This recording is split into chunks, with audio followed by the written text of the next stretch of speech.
Começa agora. Bom Dia Rádio City, um programa da CDL Santos Praia. Oferecimento Plano Santa Casa de Saúde. Faça já o seu. 32266200. Realização CDL Santos Praia. Bom dia, amigos da Rádio City. É com muita satisfação que estamos iniciando uma nova fase do nosso projeto, anteriormente veiculado na 98, empresa da Mocicom Brasil. Aqui Zé Torquato, mais uma vez comandando o nosso programa jornalístico, que a partir de hoje vai ocupar aqui o prefixo da Rádio City 102,1 MHz, de segunda a sexta-feira, das 15 para as 7 às 8 da manhã. Como foi bem falado, o programa jornalístico e analítico também é uma realização do setor de comunicação da CDL Santos Praia, Câmara de Dirigentes Lojistas Santos Praia. E para iniciar essa nova fase, temos aqui a presença justamente do presidente da CDL, o Nicolau Obeide, que vem aqui dar as boas-vindas, não é, Nicolau? E iniciar essa fase que nos orgulha bastante, dada aí a tradição do jornalismo aqui na Rádio City. Bom dia. Bom dia, Zé, bom dia, Maxwell, bom dia, Alexandre, bom dia, Tiago. Uma nova fase aqui da CDL Santos Praia, nosso programa diário. Estaremos aqui nessa rádio de um bom nível de audiência, todos já conhecem. E essa nova fase, dia 1º de agosto, né? Uma data bem emblemática, onde recomeça aí ano escolar, recomeça toda uma rotina nova nesse semestre. Espero que esse semestre seja um semestre bom para todos nós e que possamos desenvolver bem aqui na rádio, que eu tenho certeza que o sucesso está garantido aqui. Se Deus quiser. Bom dia, Maxwell Rodrigues, empresário e comentarista das segundas-feiras. Seja bem-vindo. Bom dia, Zé, bom dia a todos os amigos da bancada, bom dia, ouvintes. Isso é fruto de trabalho, né, Nicolau? Fruto de tudo aquilo que o projeto vem desenvolvendo, e a partir de hoje, 1º de agosto, essa data emblemática, como foi mencionado pelo Nicolau, esse projeto tem uma nova etapa, o que consequentemente demonstra aí tudo aquilo que já foi desenvolvido ao longo desse tempo. E o Alexandre Nunes também ocupando a bancada. Alexandre, que é diretor executivo do Santos e Região Convention Visitors Bureau e também é empresário. Bom dia, Alexandre, eu repito as boas-vindas a você. Bom dia, Zé, Max, o nosso presidente Nicolau, os nossos ouvintes. Realmente é um prazer fazer parte dessa trajetória, desse novo estágio do programa e do jornalismo da nossa região, e que tenhamos, sim, além de um semestre importante, de muito trabalho, também uma semana ótima para que possamos realizar negócios. Ok, e o Tiago Ferraz também aqui na Sonoplastia, participando junto conosco, lendo as notícias e muito mais, e recebendo a participação dos nossos ouvintes, que é fundamental. Bom dia, Tiago. Bom dia, Zé, bom dia aos ouvintes da 102, Nicolau Obeide, aos nossos convidados dessa manhã, e boa sorte nessa nossa nova jornada aqui na 102, né? E os canais para o ouvinte participar conosco? Olha, a sua participação é o 2104-5410 pelo telefone, nosso WhatsApp 997829970, 997829970, ou então você também pelo telefone pode ligar 3284, ou melhor, 2104-5410. Então, você também pode utilizar o Facebook do CDL Santos Praia para participar conosco aqui do Bom Dia Rádio City e acompanhar nossa transmissão ao vivo, certo, Tiago? Exatamente, Rádio City FM, você pode agora, além de nos ouvir, também assistir a programação da 102 e do nosso programa através do site. Muito bem, 6h51. A coordenação de produção é a cargo do Rick Santos. Vamos aos destaques da edição, a primeira edição aqui na Rádio City do nosso programa, neste 1º de agosto de 2016, segunda-feira. Pesquisa da Unifesp mostra que menores têm acesso fácil a bebidas. Bandidos voltam a atacar motoristas na Via Anchieta. Família de pediatra morta após assalto está muito abalada. E hoje também no quadro Agenda Portuária, toda segunda-feira debateremos temas relevantes referentes ao nosso porto. Teremos a participação por telefone do Luiz Cláudio Santana Montenegro, diretor-presidente da Codesa, Companhia Docas do Espírito Santo, primeiro porto a receber o sistema inteligente de caminhões, sistema integrado de informações. Vai debater sobre isso e outros temas da área portuária ao longo do nosso programa. E vamos ao primeiro destaque do nosso noticiário. Pesquisa da Unifesp mostra que menores têm acesso fácil a bebidas. Mais de metade, 55,5% dos estabelecimentos comerciais de Santos vendem bebida alcoólica para menores de 18 anos. A conclusão é de uma pesquisa realizada pela Unifesp em parceria com a Prefeitura de Santos, que afirma que irá notificar os estabelecimentos. O levantamento aconteceu no último dia 27 e teve a participação de 30 adolescentes voluntários com idade entre 14 e 16 anos. Eles visitaram 270 comércios como bares, padarias, quiosques, lojas de conveniência e também supermercados. A quantidade de estabelecimentos foi definida pelo critério de amostragem, que corresponde a um total de 11% de um universo de 2.470 endereços comerciais nesse segmento cadastrados em Santos, distribuídos nas 5 regiões da cidade. No centro e na área continental, os menores conseguiram comprar latinhas de cerveja em todos os pontos visitados. Na Zona Noroeste foi a região com menos infrações cometidas pelos comerciantes, apenas 40%. Maxwell, preocupantes os números, dados, a constatação do que a gente vê nas ruas, esses grupos de jovens reunidos, bebendo, bebidas destiladas fortíssimas, e esse rito de passagem, né, da adolescência em diante, marcado pelo uso excessivo do álcool e falta fiscalização também, não é? O número é impressionante. 55,5% dos estabelecimentos vendendo bebidas para os menores de 18 anos. Sem dúvida, Zé, e me faz perguntar o porquê muitas vezes alguns procedimentos que nós entendemos que são já procedimentos e processos consolidados não vêm a ser adotados como em outras esferas ou até propriamente em outros problemas. O que eu estou querendo pontuar com isso, Zé e Alexandre? Nós percebemos que o sistema, ele responsabiliza muito o comércio, o empreendedor, consequentemente a todas as esferas que estão relacionadas a isso, mas nós não responsabilizamos o indivíduo, Zé. Algo que é bastante preocupante. Se nós formos um pouco mais além, principalmente nos Estados Unidos, na Europa, existe a responsabilidade individual. É evidente que são menores e que isso precisa ser tratado de uma forma um pouco diferente. Mas eu fico me perguntando, Zé, o porquê não responsabilizar os pais? Talvez seja uma alternativa que nós possamos ter para que venha dar sustentabilidade aos processos de fiscalização, aonde os pais poderiam de alguma forma ser multados em relação ao consumo de bebidas pelos seus filhos, e essas multas e consequentemente esta arrecadação reverteria automaticamente para um projeto de conscientização, e aí nós teríamos sustentabilidade para isso, do que necessariamente nós tentarmos disponibilizar verba para conscientização. Eu li algumas notícias, de que algo em torno de 70 a 80 milhões seriam no futuro disponibilizados para campanhas de conscientização.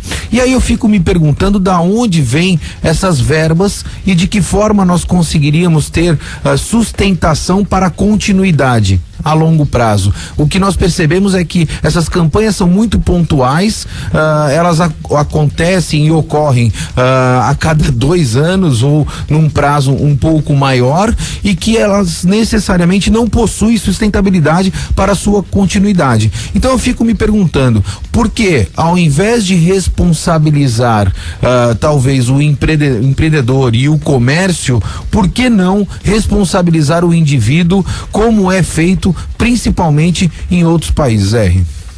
Olha, Zé, nós estamos diante de uma situação que tem, como tal qual uma moeda, existem 2 lados, né? O lado, como você lembrou agora, Max, importante da educação, né? E a educação, obviamente, se vem do berço familiar, se vem do convívio, né? Com os pais, com os tutores, enfim, aqui a estrutura familiar, aqui pouco importa, mas o que importa é a questão da orientação que se dá a um jovem, a um adolescente, e isso é fundamental. Por outro lado, há de se ter a fiscalização, porque é notório que mesmo que você oriente, e nós recebemos orientação dos pais, enfim, ao longo da vida inteira, e por vezes éramos tentados a cometer traquinagens, né? Sejamos francos e honestos com o nosso ouvinte. No entanto, há de se ter sim a fiscalização por um lado, para que você tenha o regramento, né, da comercialização de qualquer tipo de produto, e não estamos falando da droga lícita, né, que é considerado o álcool, né, dentre as diversas drogas que nós temos no convívio da sociedade, o álcool ainda é considerado uma droga lícita, e você tem o uso, aí sim, a gente observa, e bem lembrou o Zé na chamada dessa notícia, né, a facilidade que você encontra de grupos, fazendo até os rolezinhos, né? Não é rolezinho só em shopping para cometer delito, não. Você tem um rolezinho de você fazer as bebidas, você observa isso em postos de combustível, você observa isso em supermercados, né? E eu também me pergunto, porque eu tenho uma adolescente em casa, né? E a orientação é essa, né? E a minha filha, poxa, olha que absurdo, ela pontua isso, ela fala, olha, pessoal comprando, será que não vai mostrar RG? Eu falei assim, pois bem, então lembre-se que você também vai estar nessa situação.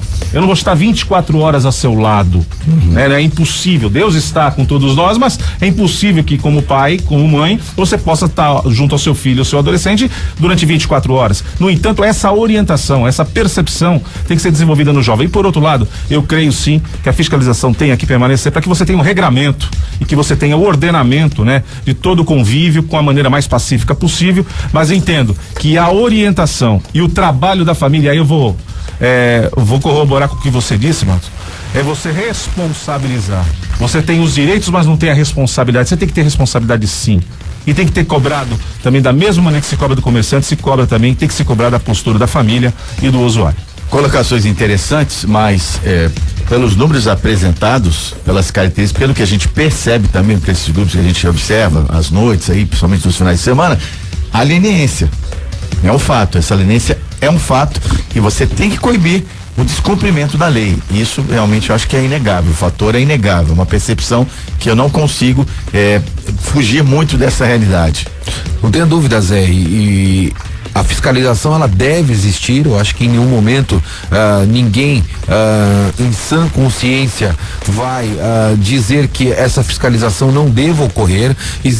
Deve-se sim haver, no meu entendimento, um processo de conscientização do comércio do modo geral, e aí eu acho que as campanhas devem se focar neste sentido e, consequentemente, eu entendo também que é obrigação dos pais responsabilizar os filhos para que eles possam se tornar cidadãos responsáveis. Essa é a grande diferença. Se nós não tomarmos alguma ação em relação a isso que ocorre com os nossos filhos, Alexandre, nós vamos estar de alguma forma demonstrando para eles que em algum momento da vida o fato de não se ter responsabilidade é uma consequência da não punição em relação a algo que ele venha a cometer. Então é como se eu estivesse transferindo um sentimento de impunidade. E os pais não devem, no meu entendimento, ter esse tipo de atitude. O que, consequentemente, deve-se sim ser responsabilizado por isso. Eu fico me perguntando hoje se o meu filho pega, né? O meu filho adolescente pega a chave do meu carro e utiliza do meu carro sem o meu conhecimento, de quem é a responsabilidade? Continua sendo sua. A responsabilidade continua sendo minha. Pelo fato dele ser menor e eu ter responsabilidade sobre ele. Então, tende-se sim de alguma forma responsabilizar, no meu entendimento, volto a dizer isso, os pais em relação a isso. E sim, ter uma política de conscientização do comércio do modo geral. Hoje é uma dificuldade muito grande você enviar um menor, e eu via isso muito no passado, porque ocorria até comigo em relação ao meu próprio pai, onde o meu pai mandava eu comprar cigarro na padaria, por exemplo, né? E aí teve-se sim uma campanha enorme de conscientização, aonde hoje o menor ele tem uma dificuldade muito grande de adquirir esse produto, né? Nas lojas e no comércio do modo geral. Por que não, talvez, traçar a mesma estratégia nesse sentido, a fim de terminar com esse tipo de situação? Bom, muito bem, vamos em frente com o nosso Bom Dia Rádio City, com a situação das balsas e estradas. Balsas e estradas. Olha, Zé, tem informações chegando da Balsas e Estradas. Atenção, devido à neblina, tá fora de operação Santos Guarujá, tá? São Sebastião e Ilhabela, por causa da forte neblina também. E Guarujá Bertioga. Então, Santos Guarujá sem operação, Guarujá Bertioga também sem operação. Agora a única balsa operando é São Sebastião e Ilhabela, são com 2 balsas e a espera é de 30 minutos. Ultimamente andam tendo muitas fortes, né? Exatamente. Vidas muito fortes pela manhã. No sistema da Ecovia são 5x5, a operação 5x5, tráfego lento na chegada a São Paulo pela via Anchieta, do quilômetro 13 ao quilômetro 10. A Imigrantes o tráfego está normal. Ok, agora 7 horas e 3 minutos, está na hora de debatermos os assuntos referentes ao Porto e Porto de Santos e portos do Brasil também. Vamos ao Agenda do Porto. Agenda Portuária. É isso aí, Agenda Portuária, a partir de agora no seu rádio, nós temos a participação ao vivo direto de Vitória, capital do Espírito Santo, do diretor-presidente da Codesa, Companhia Docas do Espírito Santo, Luiz Cláudio Santana Montenegro. Presidente, obrigado por atender o nosso convite, seja bem-vindo ao Bom Dia Rádio City. Bom dia, Cacoato. Bom dia aos seus ouvintes todos. Obrigado. Temos aqui na bancada os comentaristas, o Alexandre Nunes, o Maxwell Rodrigues, que vão interagir conosco ao longo da nossa entrevista. Hoje nós antecipamos o quadro, porque o presidente Montenegro terá uma reunião hoje com o ministro dos transportes, dos portos, enfim, logo mais, não é, no decorrer do seu dia, e nos atendeu gentilmente. É sempre bom nós ressaltarmos isso. Bom, presidente, o Porto de Vitória foi o primeiro do país a receber o Portolog, está em desenvolvimento esse projeto. O que significa em termos de aprimoramento logístico a implantação desse sistema inteligente de acesso de caminhões? Pois é, esse projeto ele começou em 2005, 2006, ainda na estrutura antiga do Ministério do Transporte, com uma parceria com o governo americano. Era uma preocupação sobre o rastreamento, a rastreabilidade de carga no comércio exterior. E ele acabou evoluindo na criação da Secretaria de Portos em 2007 e a gente conseguiu concluir um projeto no final de 2009. A gente concluiu um projeto que não só prestigiava a rastreabilidade das cargas no comércio exterior, mas também prestigiava a organização do acesso rodoviário de cargas aos portos. Hoje isso é uma matéria que tem evoluído rapidamente. Esse movimento começou no Porto de Paranaguá, depois foi para o Porto de Santos com muito sucesso, e essa organização como um todo, ela num primeiro momento ela é impactante, porque você muda de um modelo em que o caminhão vai com a carga para o porto, e ao chegar ao porto ele tenta se estruturar para entrar. Então as informações são prestadas, o caminhão entra numa fila, né, de espera para ser atendido, e isso acaba gerando uma ineficiência logística. E além disso, a gente percebeu na análise dos dados, quando a gente elaborava esse projeto, que alguns dias e alguns horários do dia, alguns dias na semana e alguns horários do dia, esse movimento era muito pequeno. Esse movimento se concentrava em alguns dias da semana, concentrava no final do mês e concentrava em alguns horários. E os outros horários o posto ficava ocioso. Isso acontece no Brasil inteiro. Então, essa organização em que você monta um agendamento e distribui esse fluxo de veículos ao longo do tempo, ele permite que todo mundo seja atendido, utilizando o máximo da capacidade do porto e gerando maior eficiência. No Porto de Santos, a gente chegou a fazer uma avaliação, isso foi inclusive trabalho de tese, de doutorado, etc. Isso gerou no movimento do Porto de Santos, foram 3 anos, de 2014, 15 e agora 16, isso gerou uma redução de frete de cerca de 7%, de frete rodoviário de cerca de 7%. Além de outros benefícios, de otimizar o uso da capacidade do porto, da relação com a comunidade, né, relação com os municípios, fica muito mais tranquila, e para o próprio caminhoneiro, o maior beneficiário, que chega ao porto, aguarda em um local adequado e é atendido no horário que está agendado. A gente vai começar esse processo aqui no Porto de Vitória e a gente espera também aqui ter um ganho expressivo de melhoria da eficiência nesse processo de organização. Bom dia, presidente. Maxwell, um prazer tê-lo aqui conosco. Queria aproveitar aí a oportunidade, se o senhor me permitir, para perguntar se no seu entendimento um projeto não só como o Portolog, mas consequentemente também o VTMS, que hoje o ministro dos Transportes visita o Porto de Vitória a fim de fazer as avaliações em relação às implementações do VTMS no Porto de Vitória, venham a contribuir de forma significativa para que o Porto de Vitória possa ser um porto mais competitivo comercialmente, presidente. Pois esse projeto que nós falamos do Portolog, ele integra um conjunto de projetos que foram desenvolvidos no governo federal com o objetivo de ganhar eficiência, né? Então o Portolog olha para o lado da organização do acesso terrestre. E aí nós também evoluímos no desenvolvimento da organização do acesso marítimo, né? Do acesso aquaviário marítimo.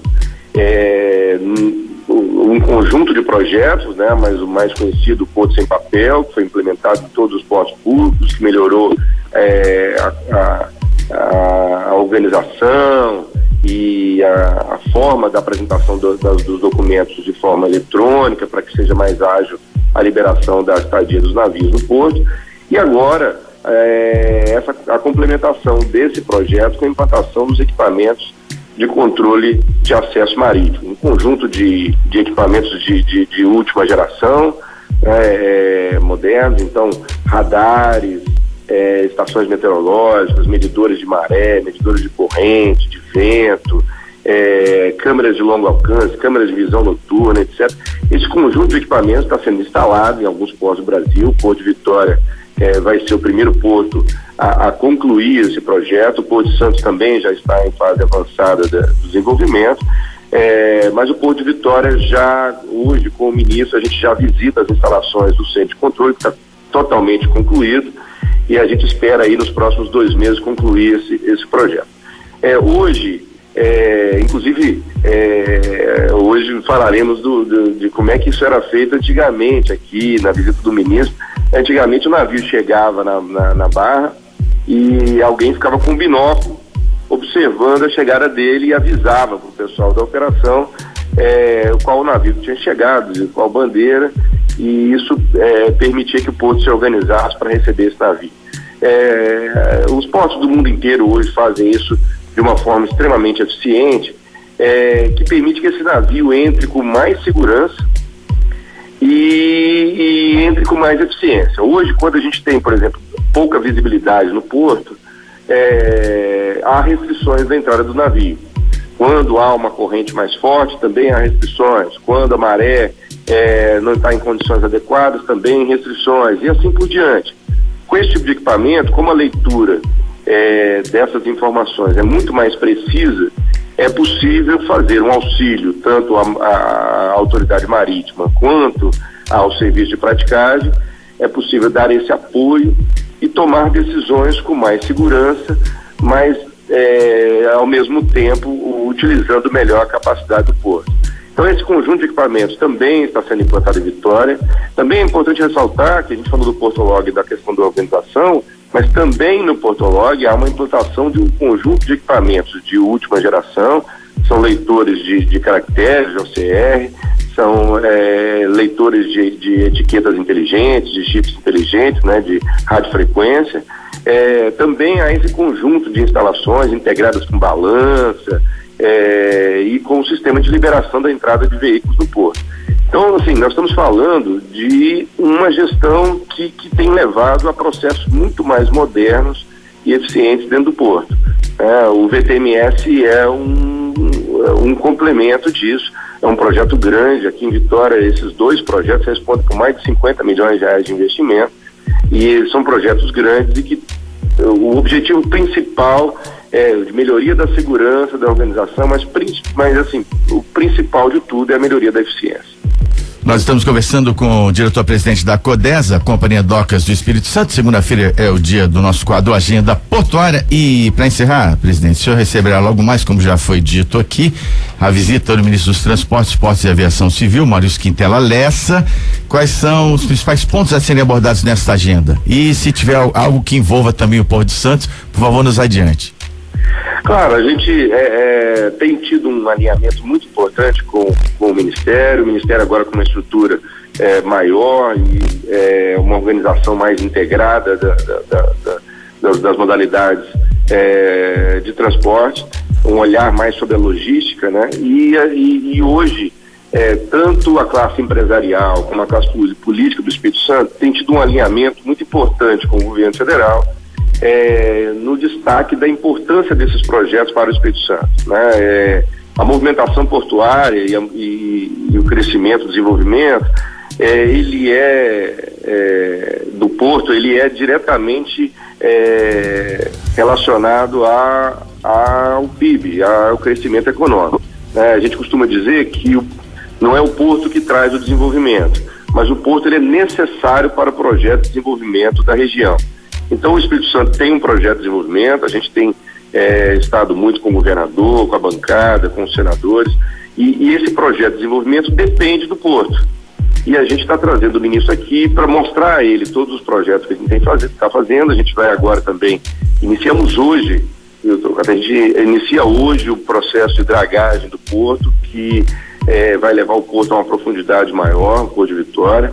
Hoje nós temos um calado de 10,7 metros e nós vamos passar esse calado para 12,5 metros nos próximos 4 meses.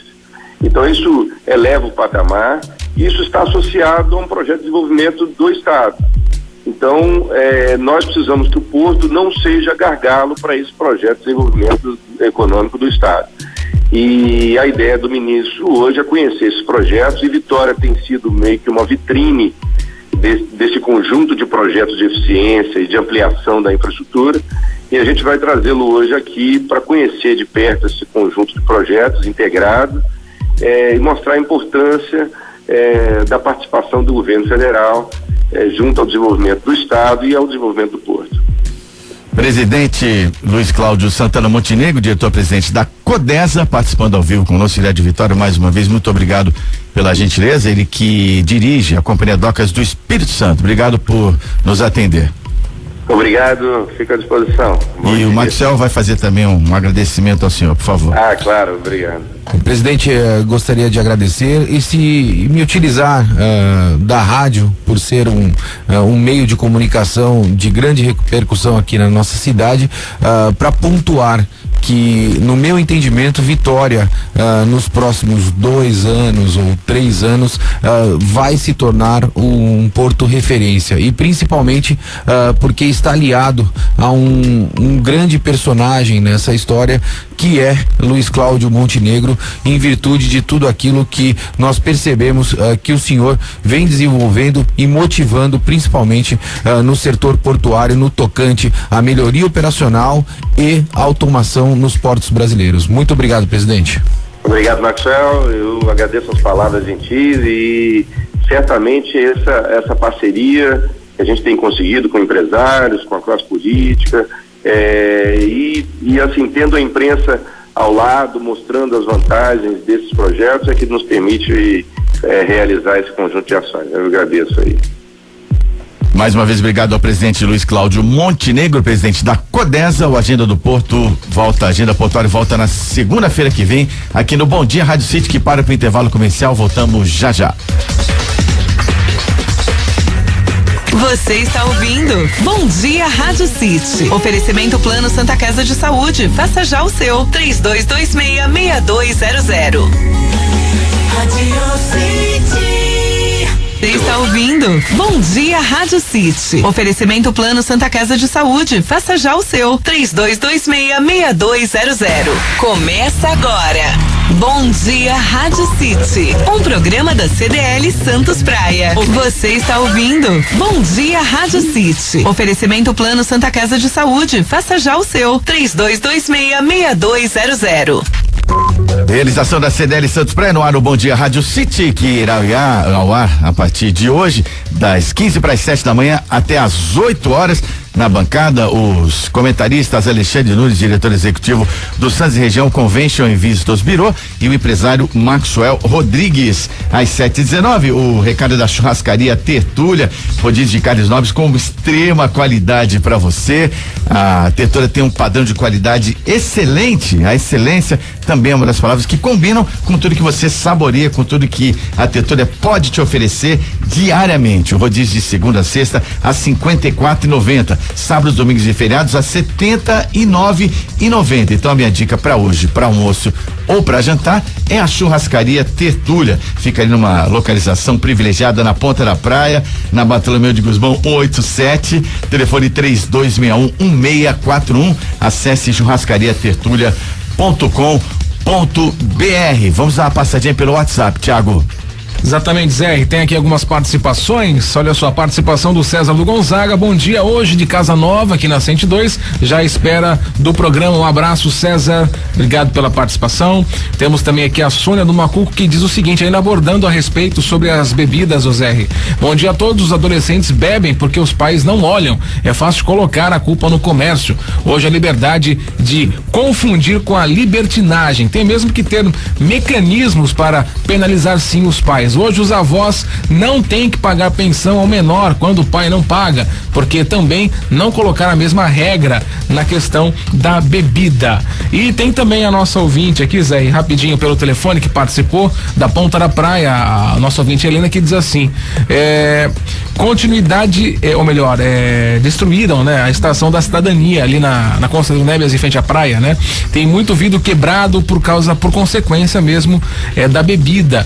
Tem muitos adolescentes que passam a noite e acabam danificando os patrimônios, né? Complicado. Essa madrugada ali a estação da cidadania, na Conselheiro Neves? Não citou o dia, mas que já aconteceu de ter vidros quebrados, realmente, né? É um efeito colateral, Alexandre. Realmente os ouvintes estão em ressonância com o que foi colocado aqui. Não, é importante ressaltar, Zé, mais uma vez, da orientação da família, da educação. O processo de educação, e eu vou reiterar aquilo que disse agora há pouco, né? Nós como pais temos a obrigação de orientar e ser sim, né, coadjuvantes em todas as ações dos nossos filhos, né? Não podemos estar 24 horas com eles, mas a orientação, né, a forma firme como você educa, né, o seu filho, o seu adolescente. Eu falo por mim que sou pai de uma adolescente, e a orientação tem que ser permanente. Então é mais do que óbvio que se você orienta, e você põe no caminho do que é certo, do que é errado, você também tem que sim assumir a sua responsabilidade. Foi exatamente isso que nós debatemos aqui, a responsabilidade dos pais, da família. E eu disse até, não importa qual seja a estrutura da família, que a gente sabe hoje que a sociedade ela está muito mais ampla nessa estrutura do seio familiar, mas a orientação daquilo que é o certo, daquilo que é o errado, daquilo que se pode e que não se pode fazer é importante e fundamental. É claro que alguns também vão levar em consideração aqui, mas se faz tantas outras coisas de maneira ilícita, né? Desde compras em camelô, de DVDs piratas, etc., né? Que isso é ruim para toda a economia, mas o fato é o seguinte, o álcool, né? Como uma das poucas drogas lícitas consideradas nesse país, ele acaba sendo o primeiro passo para a destruição não só do indivíduo, mas também de toda a estrutura da sociedade. Alexandre Zerri, no meu entendimento, eu acho que o grande desafio dessa geração é dar limite aos filhos. Eu acho que essa é a palavra. Eu acho que é o grande desafio dos pais, em virtude de todo o acesso, não só à informação, mas a outros meios também, que esses adolescentes possuem hoje. Eu acho que a palavra é limites, R. 7h23, Bom Dia Rádio City, ao vivo até às 8 da manhã, realização da CDL Santos Praia, e a gente fala ao longo da nossa caminhada. Começamos nosso projeto do CDL de comunicação de uma forma mais intensa em dezembro, e são inúmeras ocorrências do sistema Anchieta Imigrantes, quando se discute a questão da segurança, do terrorismo, agora com o advento das Olimpíadas, mas nós temos aqui a situação periclitante que gera insegurança geral quando você pretende trafegar e viajar pelas estradas da região. E são inúmeros episódios mais uma vez, Thiago. Bandidos voltam a atacar motoristas na Via Anchieta. Família de pediatra morta após assalto está abalada. Em Cubatão, os assaltos na Via Anchieta continuam sem tréguas. Só na noite da última sexta-feira foram 2 registros com boletins de ocorrência. Segundo as vítimas, foi aterrorizante. Um deles destacou, abre aspas, uma coisa é você ler no jornal que isso acontece direto na estrada. Outra é passar por isso. É revoltante porque ninguém faz nada a respeito. Já a médica pediatra Harolda Romualdo Pacheco morreu após ter sido assaltada na Avenida Bandeirantes, no Jardim Piratininga, em Santos. Ela sofreu um infarto horas após ter sido abordada pelos criminosos. Ela voltava para Santos após ter trabalhado em um hospital de Cubatão. A família abalada não se conforma com a violência em nossas estradas, que não tem fim. Evidentemente, a doutora Harolda, que gerou muita comoção nas redes sociais e na comunidade como um todo também, uma profissional muito querida, que se dedicava, se doava muito, morava em Santos, ia trabalhar em Cubatão, foi vítima dessa violência, vítima indireta. O infarto foi causado justamente pelo trauma que ela passou. E ontem, mais um episódio, homem é feito refém na Anchieta e deixado na Lemor por ladrões. Terceiro assalto registrado na via desde a noite de sexta-feira, e no dia em que temos destaque no jornal Tribuna, que o sistema terá primeira câmera inteligente, não é? Me dá aquela sensação de se colocar tranca com a casa já arrombada, o Maxwell.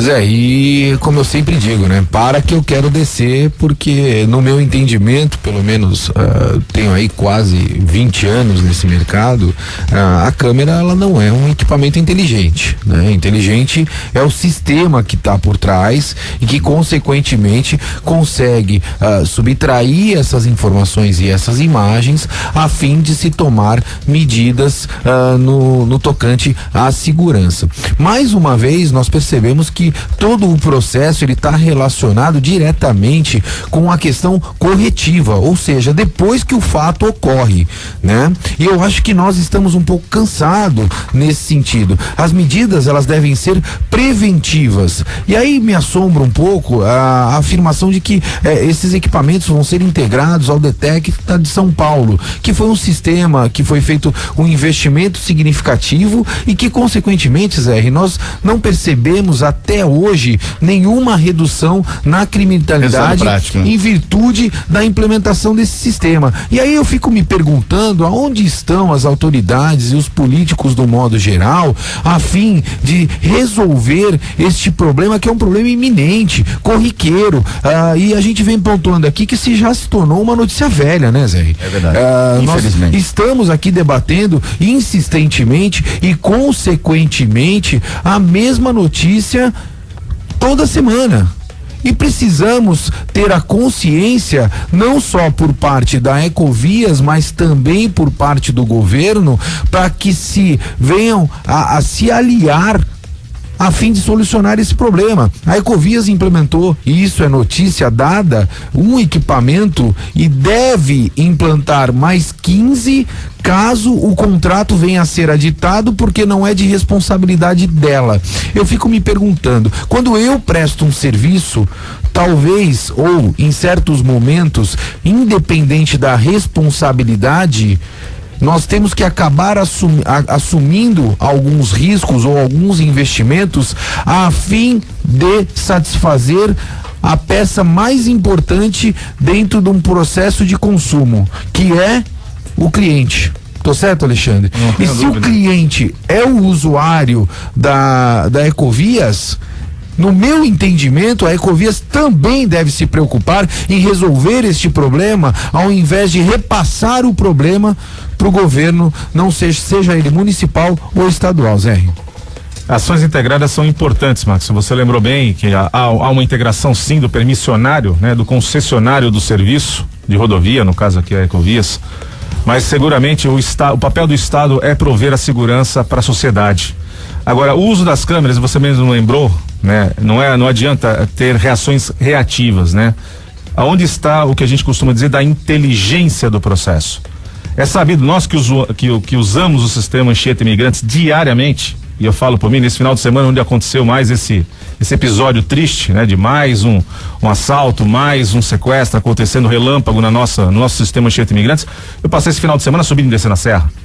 Então você vê a quantidade, a fluidez de veículos, a quantidade de gente, e você sabe exatamente onde estão os pontos negros do sistema. E por que você não vê uma ação preventiva? Ontem mesmo, ao descer a serra, em operação subida, diga-se de passagem, desci pela Anchieta, pela pista sul da Anchieta, eu sequer vi uma viatura. São dois, eu também desci ontem. Então realmente é complicado. Eu vi apenas uma viatura e 3 policiais ali na descida da Serra da Imigrantes, só, não vi mais nada. Então realmente é difícil, né? Quer dizer, a gente fala que infelizmente a banda podre da sociedade, que a criminalidade ela é organizada, e ela realmente é muito mais organizada, muito mais inteligente do que os serviços públicos, né? E aqueles que prestam serviço a nós, usuários, clientes final. Então acho que a gente clama aqui não só pela instalação de câmeras, né? Ou pelo aquele sistema que já hoje existe, né, em todo o sistema, em todas as rodovias, que não é o caso. Infelizmente a gente debate aqui constantemente esse assunto velho, essa notícia velha são os problemas do sistema Anchieta Imigrantes, mas não é exclusivo ao sistema Anchieta Imigrantes. As nossas rodovias, infelizmente, elas carecem de uma inteligência maior, de uma ação preventiva que possa garantir a todos nós, né, uma tranquilidade a nos movermos, a nos deslocarmos, né, com a nossa família, ou mesmo a trabalho, para que possamos ter mais tranquilidade no nosso dia a dia. E agravante é o seguinte, né? Enquanto não se justifica o dano material, quanto mais essas perdas irreparáveis. O rapaz lá de 17 anos, que veio de São Paulo, agora a dona Harolda também, indo para o trabalho, não é? E essa sensação terrível que quem está nos ouvindo agora está precisando se deslocar para São Paulo, fica com aquela sensação, esses pontos que você me diz, né? Aqueles pontos de guerrilha mesmo, né? Podemos dizer assim, quando você ultrapassa, você fala, graças a Deus, não pode ser assim, gente, não pode ser assim, mais do mesmo, a sociedade espera uma resposta concreta e efetiva, é uma sucessão de erros. Como se continua permitindo essas ocupações irregulares ao longo da estrada, a quem beneficia isso? Há quanto tempo a justiça vem permitindo, o poder público vem permitindo que você faça subhabitações ali, aqueles conglomerados que todo mundo sabe, via de regra no Brasil, são ocupados pelo crime organizado, e se coloca uma estrutura paralela de poder que gera e reflete a violência cada vez mais. Então está na hora das autoridades realmente darem uma resposta à altura por tudo que foi ponderado aqui nessa questão que já está insuportável, não da segurança, a pauta não é mais segurança, é insegurança nas estradas da região. Enquanto nós pudermos, vamos gritar em favor disso. É o nosso dever enquanto jornalistas e informadores de opinião. 7h31, vamos fazer mais uma paradinha, mas antes eu quero que você ouça o recado da Design Gallery. Lista de casamento, chabar e chá de cozinha, a maior variedade de produtos para casa e sempre com o menor preço. A Design Gallery é amplamente conhecida, tem novidades sempre e tem ótimas pedidas para o Dia dos Pais, inclusive. Você se engana se achar que não tem coisas legais para os papais lá na Design Gallery. São 2 endereços, Azevedo Sodré 3, próximo à Avenida Conselheiro Neves, Avenida Marechal Deodoro 98. Bom Dia Rádio City, para e volta já já. Você está ouvindo Bom Dia Rádio City. Oferecimento Plano Santa Casa de Saúde. Faça já o seu. 3226-6200. Você está ouvindo Bom Dia Rádio City. Oferecimento Plano Santa Casa de Saúde. Faça já o seu. 3226-6200.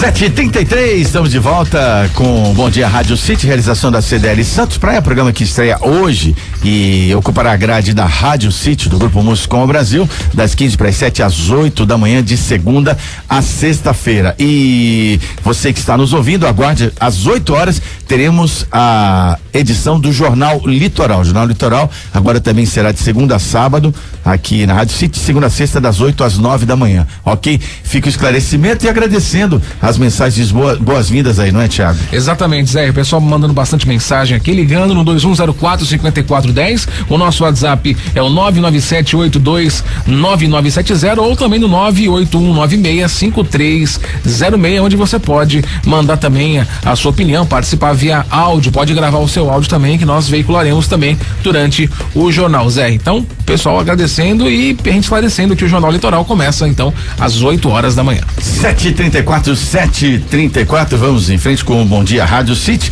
Hora de comentar os fatos do noticiário nacional. Giro Nacional. Protestos em capitais e grandes cidades marcam mais um domingo. Vou começar pelo Alexandre. Os protestos pró-Dilma e anti-Temer ocuparam as capitais do país. Chama atenção, na mesma proporção, protestos que não reuniram um número tão significativo de pessoas. Quando a gente faz aquela retomada de uma manifestação na Paulista contra a presidente Dilma, que chegou a reunir 1 milhão de pessoas. Nós temos aí protestos de 5 a 10 mil pessoas defendendo a volta da presidente Dilma para o governo, e também manifestações esvaziadas a favor da continuidade do presidente Michel Temer, até porque me parece que a sociedade tem como favas contadas a saída da presidente Dilma Rousseff, e eu acho que como fator positivo diminuiu-se aquele clima de acirramento que se falava, daquele fla-flu político do país, e me parece que, apesar de muitas coisas que ainda temos que consertar, o país vai retomando o seu caminho nos trilhos e voltando ao eixo. É verdade, Zé. É fato que a sociedade tem o direito de elucidar o seu pensamento. A defesa, né, da então presidente Dilma foi entregue na última semana. Existe o processo aí caminhando no Senado Federal, que todos nós esperamos que esse desfecho ocorra ainda neste mês de agosto, para que possamos ter definida aí a situação política. É óbvio que você tem, por parte de ambos os lados, né, da sociedade, que muitas vezes não quer mais o cenário até então vigente. Obviamente você também tem os correligionários que gostariam da permanência da presidente no seu posto. O fato que nós estamos diante aí de uma definição que de ordem política, mas que tem sim o seu fundamento em evidências e no regramento que até a própria lei eleitoral e a lei econômica do país, e amparado obviamente sob o guarda-chuva da Constituição Federal, acabam determinando os limites, né, a todo governante, independente de sua esfera.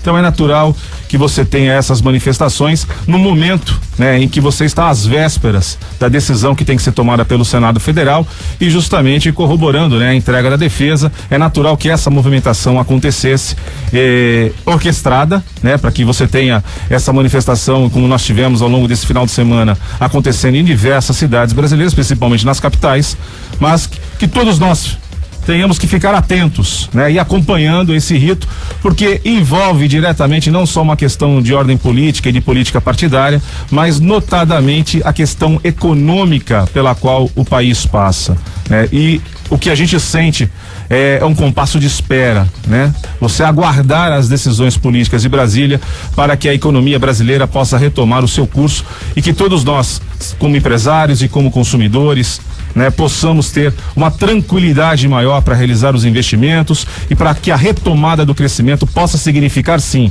readquirir a confiança no nosso país, possamos readquirir a confiança nos nossos negócios e, sobretudo, pensar em mais de 11 milhões e 600 mil brasileiros que hoje não possuem um posto de trabalho.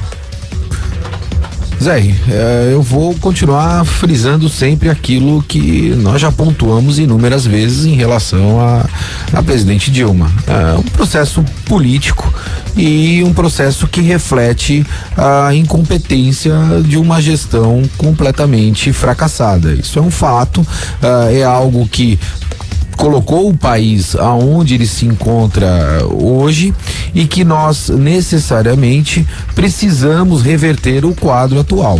Isso é um fato, isso é uma realidade, e quero crer que a partir do dia 29 o processo de saída da presidente Dilma é um processo que vai ocorrer e sem volta. E isso vem demonstrar principalmente a reação do sistema econômico do modo geral. Só para que os ouvintes possam ter um entendimento, a própria Bovespa, Zé, teve uma alta de quase 5% no mês de julho, o que já reflete uma reação do próprio mercado econômico brasileiro. O presidente Michel Temer disse que não cogita disputar a eleição presidencial em 2018, mas temos que observar realmente, como você disse, a volta pelo menos tímida ainda da confiança do empresariado, dos investidores. As multinacionais também estão anunciando que estão olhando o Brasil com uma pequena parcela de otimismo, mais do que o Temer não disputar a eleição presidencial em 2018. fica aí a confiança. Claro que não dá para se resolver todos os problemas, apesar da competência da equipe econômica que hoje está administrando o país nas suas respectivas áreas, mas lembre-se que é um governo interino e com uma situação indefinida ainda da presidente Dilma. Creio que as coisas vão se consolidar mais quando for decidida a questão do impeachment, que eu creio como irreversível. Vamos em frente, Thiago. Em despacho, Moro desabafa sobre demora no sistema criminal. Vou passar a bola para os comentaristas. Maxwell? Zé, só voltando um pouquinho naquela pauta do presidente Temer, pois né? Nós já debatemos isso em algumas outras oportunidades e o que bastante me preocupa é a questão da agenda, né? Eu acho que independente da circunstância, o presidente interino, ele precisa ter uma agenda e essa agenda ela ainda não está definida. Haja vista que principalmente a votação da reforma previdenciária que estaria para esse ano, ele já colocou como uma meta para o ano de 2017. Então hoje eu ainda não consigo ter uma visibilidade da agenda do atual presidente interino. No tocante ao Moro, eu percebo que ele continua ainda com um apoio significativo e no meu entendimento, principalmente pela mobilização nas mídias sociais, nós vamos perceber uma mobilização muito grande da população, principalmente nos Jogos Olímpicos, em apoio ao Sérgio Moro, para que possa também dar uma resposta à ONU e a outros países em virtude da ação movida pelo ex-presidente Lula a fim de buscar amparo internacional. Zé. Retomando a questão do juiz Sérgio Moro, desabafa sobre a demora do sistema criminal no Brasil, Alexandre, e ele está dizendo que leia-se que ele está fazendo a parte dele junto com a força-tarefa, mas a justiça tem que ser mais rápida, né? Porque para se produzir uma condenação definitiva, fica aí de repente uma maneira de fazer com que a Operação Lava Jato possa vir a perder força. Verdade, você tem todo um trâmite jurídico que tem que ser respeitado e a gente observa muita preocupação, principalmente em âmbito da Justiça Federal, em seguir os princípios do direito e de tudo aquilo que está, né, levantado na Carta Magna e mesmo nos códigos de direito, que é a ampla garantia de defesa, enfim, que você possa manifestar-se contrário ou a favor de determinada situação. Mas o que a gente observa, muitas vezes a gente clama, né, como cidadão, a gente clama que a justiça possa ser feita, e quando a justiça começa a dar seus passos, muitas vezes os imbróglios jurídicos acabam adiando, né, esses desfechos. Porque o que mais nos preocupa é saber, quando apurados os fatos, que alguém realmente teve culpa, né, e está culpado por um determinado crime, que esse alguém passe a cumprir efetivamente. A gente falou agora há pouco no início do programa, né, de uma certa liberdade que se dão ao jovem e ao adolescente na questão da bebida, né, e muito se falou da questão punitiva, né, a gente discutiu isso, a questão punitiva. Mas se você não tem um regramento, se você não tem a punição, há de se fantasiar que você pode cometer tudo aquilo que você quiser, que você não vai ter como pagar, né? Ninguém vai te cobrar pelos erros. Isso na questão da tenridade, isso também na vida adulta. E o que a gente vem observando em âmbito da Justiça Federal é que os processos estão caminhando, existe uma decisão firme e até o nosso entendimento nos aponta com bastante equilíbrio, com bastante condição de ampla defesa para que as partes possam se manifestar, mas você não está vendo o desfecho, né? As coisas parecem que ficam até os 44 do segundo tempo e o jogo não termina. Não termina com o desfecho de quem for culpado que vá realmente cumprir a sua pena, que passe a ser preso e que passe a responder por tudo aquilo, pelos desmandos e pelos desvios que cometeu a sociedade. Chega aos 44, Alexandre, Zé e os 20, em virtude principalmente de que muitos já perceberam que quanto menos exposição, menos o clamor público e, consequentemente, talvez uma pena menor. Então, hoje, a principal estratégia de articulação, no meu entendimento, é prorrogar o maior tempo possível para que você não tenha a exposição da mídia, consequentemente não tenha o clamor da população para que haja uma penalidade em relação àquilo que ocorreu e a impunidade mais uma vez pode se sobressair em virtude de todo esse trabalho elaborado pelo Sérgio Moro. E nesse sentido também, o que preocupa, pelo menos a mim, bastante, é a tendência ou tentativa, no mínimo, de reversão da possibilidade de você estabelecer a prisão em segunda instância, após condenação em segunda instância antes do trânsito em julgado. E vai também nesse contexto que o Sérgio Moro se propôs. Temos que ficar vigilantes quanto a isso, que me parece que o presidente do STF, o ministro Ricardo Lewandowski, tem entendimento, já manifestou, ao menos timidamente, uma opinião nesse sentido. Mais uma vez, vamos falar, estamos chegando aos 44 do segundo tempo, o jogo não termina. É fundamental. Por conta da situação que os imbróglios jurídicos, né? Aí os juristas que poderiam também nos auxiliar do seu entendimento. Porque não dá, como cidadão, volta a reiterar, como cidadão, a sensação que nós temos é que você sempre arruma um outro artifício para poder não chegar ao término da partida, ou seja, se está condenado, que cumpra a pena, senão a impunidade realmente paira no ar sobre nossas cabeças. Eu entendo que é fundamental se manter essa decisão do Supremo de possibilidade da prisão após condenação em segunda instância. Justiça determina desbloqueio de 38 milhões do Facebook. A Justiça do Amazonas havia determinado o bloqueio de 38 milhões da conta do Facebook pelo velho assunto, né, que é o bloqueio do WhatsApp ou o pedido de informações por parte da Justiça negado costumeiramente pelo WhatsApp, com as informações criptografadas, não há acesso em benefício do crime organizado. É uma questão delicada. Não só delicada, Zé, mas que pode ser minimizada também. Eu acho que a justiça deveria ter o mesmo peso de punição em relação ao Facebook, ao WhatsApp, como ela deveria também ter o mesmo peso em relação a medidas que devam ser tomadas para inibir estes tipos de ações. O que eu quero dizer com isso? Uma medida simples, talvez instalação de bloqueadores de celular em presídios. Eu não consigo entender porque não existe uma lei que venha a ser construída no intuito de bloquear os sinais de celulares dentro dos presídios. É algo que vai contribuir significativamente com a justiça de um modo geral, a fim de inibir o fato, ao invés de produzir a prova, né? E consequentemente também produzir o próprio crime. Então, se nós pudéssemos ter esse mesmo peso da lei a fim de penalizar uma ferramenta como o WhatsApp e o Facebook, também penalizar alguns responsáveis lá dentro do próprio sistema criminal para que pudessem fazer a implementação de bloqueadores de celular dentro dos presídios. 7h48, o Marco Civil contempla realmente o acesso desses dados, né? No caso de utilização para o crime, é difundida demais a utilização do WhatsApp pelo crime organizado, até por organizações terroristas, e fica uma questão, né? Eu entendo que é como razoável esse pedido da justiça, sim, de ter acesso de acordo com o caso. É a minha opinião.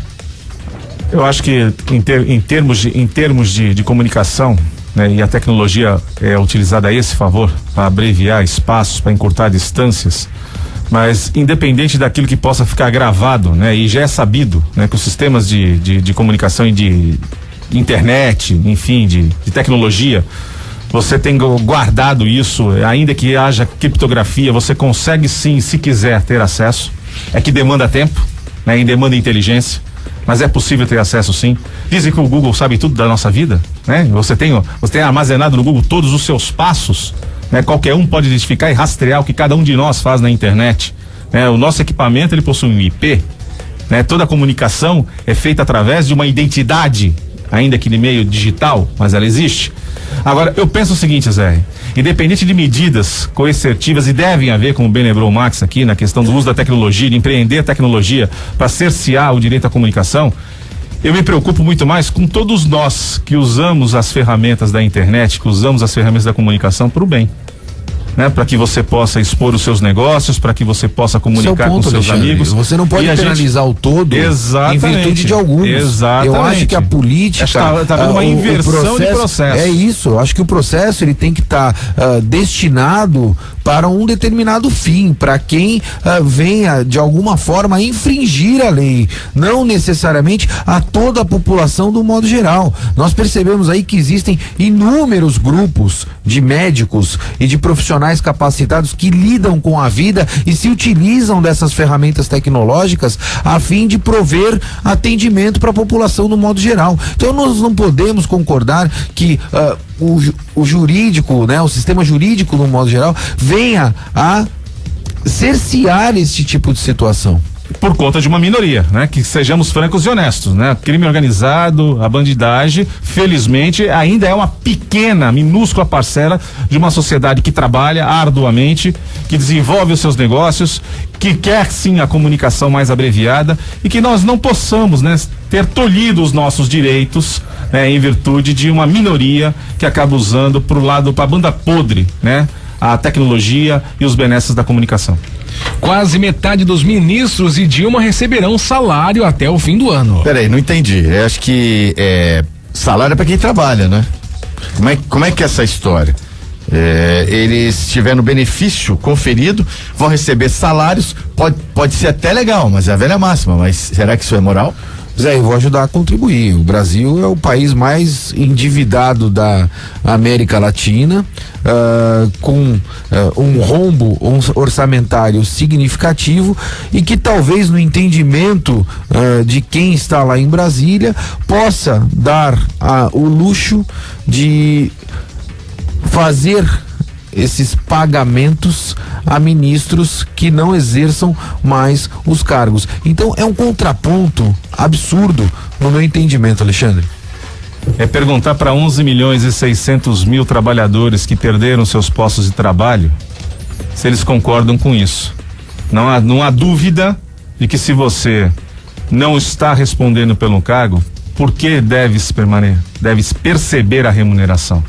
Eu acho que aí, mais uma vez, juristas poderiam nos auxiliar neste sentido, de elucidar fatos como esse e de contribuir efetivamente para que possamos ter uma sociedade mais justa e digna, porque você recebe sim a sua remuneração pelo esforço, pela energia que você despende pelo seu trabalho. Agora, não trabalhar e permanecer recebendo a sua remuneração deve afrontar, como afronta a todos nós aqui nessa bancada, e afronta seguramente mais de 11.600.000 trabalhadores. Home Life, o Home Care, assistência para você domiciliar, desde os procedimentos mais simples aos mais complexos. O Home Care da Home Life realmente é uma referência. Essa empresa tem crescido muito e os benefícios da assistência domiciliar estão cada vez mais difundidos no mundo, e você tem uma empresa de grande porte, de alto nível à sua disposição em termos de home care na Baixada Santista, com filiais inclusive na Grande São Paulo, né? E em Ribeirão Preto. A Home Life realmente é referência. Se você souber os benefícios da assistência domiciliar, como por exemplo, só vou citar uma, a diminuição do risco de informações cruzadas, sem querer de repente entrar no lado familiar, mas o seu ente querido está ali ao seu lado. Isso também ajuda na recuperação, dependendo evidentemente em termos de tratamento intensivo. Os hospitais eles cumprem uma abrangência muito maior, mas o home care é uma realidade que de repente está ao seu alcance. Conheça tudo que a Home Life pode te oferecer. Ana Costa 77 em Santos, telefone 32026440. É hora de ficar por dentro do noticiário esportivo. Giro Esportivo.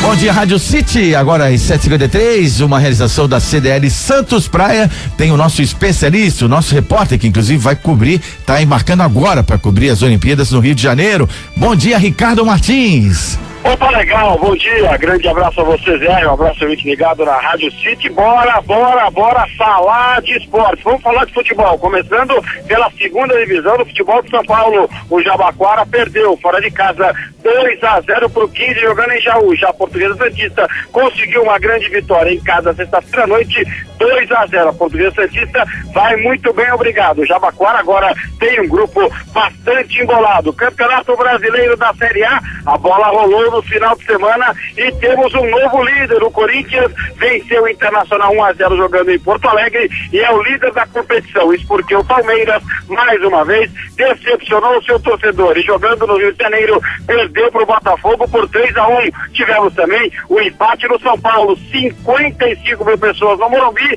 empate 2-2, São Paulo e Chapecoense na Vila Belmiro para quase 14 mil pessoas. O Santos Futebol Clube venceu 2-0 o Cruzeiro e é o vice-líder do Campeonato Brasileiro. Que cá para a ZR, tá demais, tá apertadinho o Brasileirão, ZR. É isso aí, Ricardo, como é que você viu a seleção brasileira olímpica no sábado? Gostei muito do que vi, principalmente no primeiro tempo, a seleção brasileira, completamente diferente daquele time que a gente estava acostumado a ver, do Dunga, o Rogério Micali fazendo a equipe trabalhar a bola. Gostei demais do placar 2-0. Falando em seleção olímpica, Fernando Praz cortado, o Everton, goleiro do Atlético Paranaense, convocado para a seleção, que estreia na quinta-feira, viu, Zé? Então, para finalizar, Ricardo, você está embarcando agora lá para o Rio de Janeiro, qual a expectativa em relação aos Jogos Olímpicos? Eu sei que tem muita coisa errada, mas o simbolismo da competição é muito grande, né? Como é que é essa experiência para você? Olha, Zé, espetacular, né? Para ser bem sincero, tô chegando nesse momento aqui no aeroporto de Congonhas, né? Daqui a pouco a gente embarca com destino ao Rio de Janeiro e claro que a expectativa é muito grande, né? Pro ouvinte da Rádio City ter uma ideia, cobrir uma Olimpíada é mais ou menos como ganhar uma medalha de ouro, né? Tudo aquilo que a gente sempre projeta. Já tive a oportunidade de fazer a Copa do Mundo, né? Já fiz 2 Copas do Mundo e agora fazendo a minha primeira Olimpíada é espetacular. A minha expectativa é que o Brasil faça aquilo que a gente programou, né? Principalmente no futebol, no masculino e no feminino, no masculino com grande chance de conquistar ouro, no feminino brigando por uma medalha. Nos outros esportes, não podemos cobrar muito não, até porque não tem lá muito investimento, né, Zé? É verdade, Ricardo, grande abraço pra você, amanhã estaremos de volta ao vivo com informações de esporte aqui em Casa Nova agora, na Rádio City. Beleza, fechado, amanhã a gente volta para falar mais de futebol. Armazém 26, materiais elétricos e da limpeza, centro de Santos, centro de Santos, Praça da República 35, liga, a gente entrega para você. Armazém 26, 3221-3396, grande abraço, boa semana, Casa Nova, tudo lindo, tchau!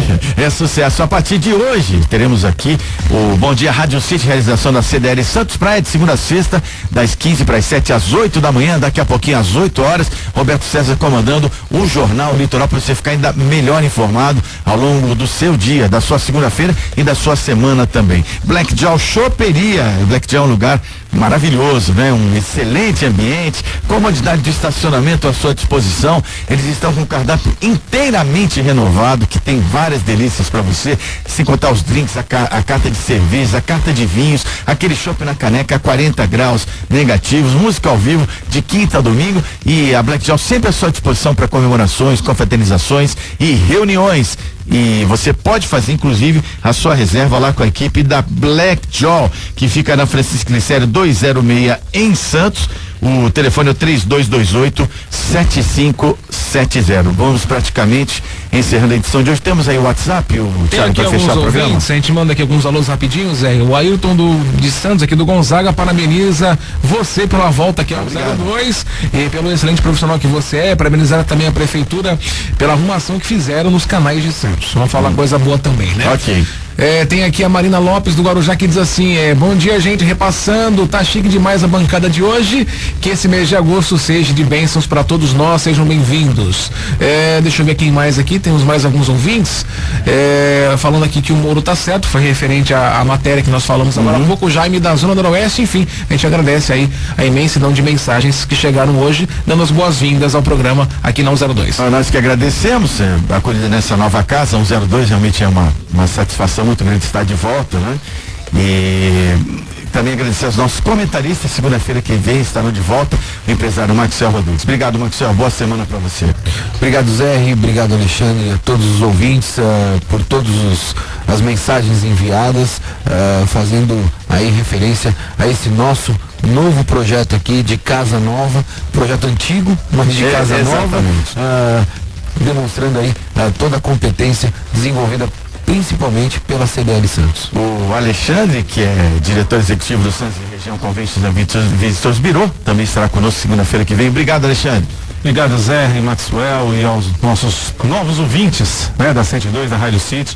Realmente é um prazer enorme estar nessa bancada e compartilhar com os senhores os assuntos da nossa região, e que mudanças, né, sempre são feitas para que possamos melhorar a cada dia. E eu tenho certeza, convicção que a nossa programação da Rádio 102 fica melhor com a sua vinda, Zé, e com o do nosso programa vai esquentar a nossa manhã, ou melhor, as nossas manhãs de segunda a sexta. Recebi também um recado aqui do Jorge Saad da APO, Planos Odontológicos Empresariais. Ele falou assim, sem querer ser simplista no tema dos celulares, dos presídios, falou: tirem as tomadas dos presídios, evitem o carregamento de baterias, né? Parabéns, João. É o Jorge. Bom, gente, muito obrigado pela audiência. Vem aí o Jornal Litoral com o comando do Roberto César. O Bom Dia Rádio City retorna amanhã às 6:45 da manhã em 102,1. Um grande abraço e até lá. Termina aqui. Bom Dia Rádio City. Oferecimento Plano Santa Casa de Saúde. Faça já o seu. 3226-6200. Realização CDL Santos Praia.